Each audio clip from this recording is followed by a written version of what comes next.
जय श्री कृष्णा। राधे राधे। जय श्री वल्लभ प्रियजनों, दास का प्रणाम स्वीकार करें। तो दास उपस्थित है आज आपके सामने विजया एकादशी की कथा लेकर। सबसे पहले विजया एकादशी की आप सभी को खूब खूब मंगलमय बधाई एवं शुभकामनाएं। तो आज विजया एकादशी के दिन इसे विजया क्यों कहा जाता है, तो चलिए जानते हैं इस कथा के माध्यम से। भगवान से युधिष्ठिर ने हाथ जोड़कर विनती करी। कहने लगे, हे मुरली मनोहर, कृपया कर मुझे यह बताकर कृतार्थ कीजिए कि फाल्गुन महीने के कृष्ण पक्ष की एकादशी का नाम क्या है, उसके व्रत की विधि क्या है और उसे करने से क्या फल मिलता है। तब भगवान श्री कृष्ण ने कहा, हे कौन्ते, फाल्गुन महीने के कृष्ण पक्ष की एकादशी का नाम विजया है। इसका व्रत करने से व्रती को विजय प्राप्त अवश्य होती है। अब प्रियजनों गौर से सुनिएगा कि इस कथा को किस किसने सुना और किसने किसको सुनाया। तो सबसे पहले एक बार नारद जी ने ब्रह्मा जी से यह प्रश्न किया था जो तुमने मुझसे किया है। तब उन्होंने नारद जी को बताया था। उन्होंने नारद जी से कहा, नारद, विजया एकादशी का व्रत बहुत ही पवित्र और पाप नाशक है। मैं तुम्हें एक बड़ी उत्तम कथा सुनाता हूँ जिसे सुनने या पढ़ने से मनुष्य के सारे पाप नष्ट हो जाते हैं। पुराने समय की बात है। भगवान श्री रामचंद्र जी 14 वर्ष के वनवास पर गए थे।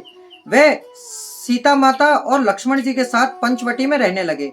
वहां से लंका के राजा रावण ने राम की तपस्विनी पत्नी सीता का हरण कर लिया। वह दुख से रामचंद्र जी व्याकुल हो उठे।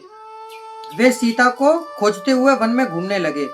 इसी दौरान उनकी किष्किंधा के राजा सुग्रीव से मित्रता हो गई। वहीं सीता की खोज के लिए वानरों की सेना तैयार की गई। हनुमान जी ने लंका पहुंचकर अशोक वाटिका में सीता जी के दर्शन किए और उन्हें श्री राम के चिन्ह के स्वरूप में अंगूठी दिखाई। लौटकर हनुमान जी श्री राम जी से मिले और लंका के सब समाचार सुनाए। तब श्री राम ने सुग्रीव से विचार विमर्श करके लंका के लिए प्रस्थान किया।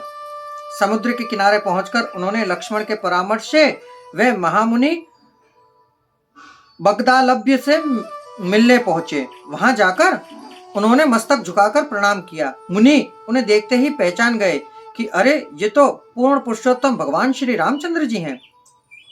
श्री राम के आने से महर्षि बहुत प्रसन्न हुए। उन्होंने पूछा, श्री राम, आपका शुभ आगमन यहाँ कैसे हुआ? तब भगवान श्री राम बोले, महर्षि, मैं अपनी सेना लेकर यहाँ आया हूँ। राक्षसों सहित लंका पर विजय प्राप्त करना मेरा उद्देश्य है। कृपया करके आप कोई ऐसी विधि बताइए जिससे समुद्र को पार किया जा सके। इसी इच्छा से मैं आपकी सेवा में प्रस्तुत हुआ हूँ। बगदालभ्य ऋषि ने उत्तर में कहा, यदि पुरुषोत्तम श्री राम, आपको कौन क्या बता सकता है, फिर भी मैं आपको एक बहुत अच्छा व्रत बतलाता हूँ। उसे करने से आपको प्रत्येक क्षेत्र में अवश्य ही विजय प्राप्त होगी। महर्षि बगदालभ्य ने बताया, फाल्गुन महीने के कृष्ण पक्ष की एकादशी जिसका नाम विजया है, उसका व्रत करने से आप अवश्य ही समुद्र को पार कर लेंगे और युद्ध में भी आप विजयी होंगे।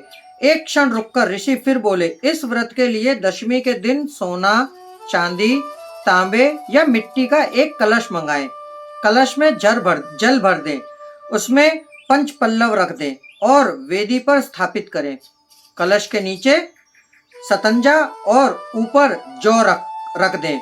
जौ के ऊपर नारायण भगवान की सोने से बनी हुई मूर्ति या स्वरूप रख दें। एकादशी के दिन स्नान आदि कर्मों से निपटकर धूप, दीप, नैवेद्य, नारियल आदि से भगवान की उस मूर्ति की पूजा करें। पूरा दिन भक्ति पूर्वक कलश के पास बैठे रहें। रात को भी उसी तरह बैठकर जागरण करें। द्वादशी के दिन नदी या जलाशय के किनारे पर स्नान करें। फिर उस कलश को एक ब्राह्मण को दान कर दें। यदि इस व्रत को आप सेनापतियों के साथ करेंगे तो अवश्य ही आपको विजय का लाभ प्राप्त होगा। भगवान श्री राम ने मुनि के द्वारा दिए गए निर्देशों के साथ विधि विधान से विजया एकादशी का व्रत किया, जिसके पुण्य के फलस्वरूप उन्होंने दैत्यों को पराजित कर दिया और विजय प्राप्त हुए।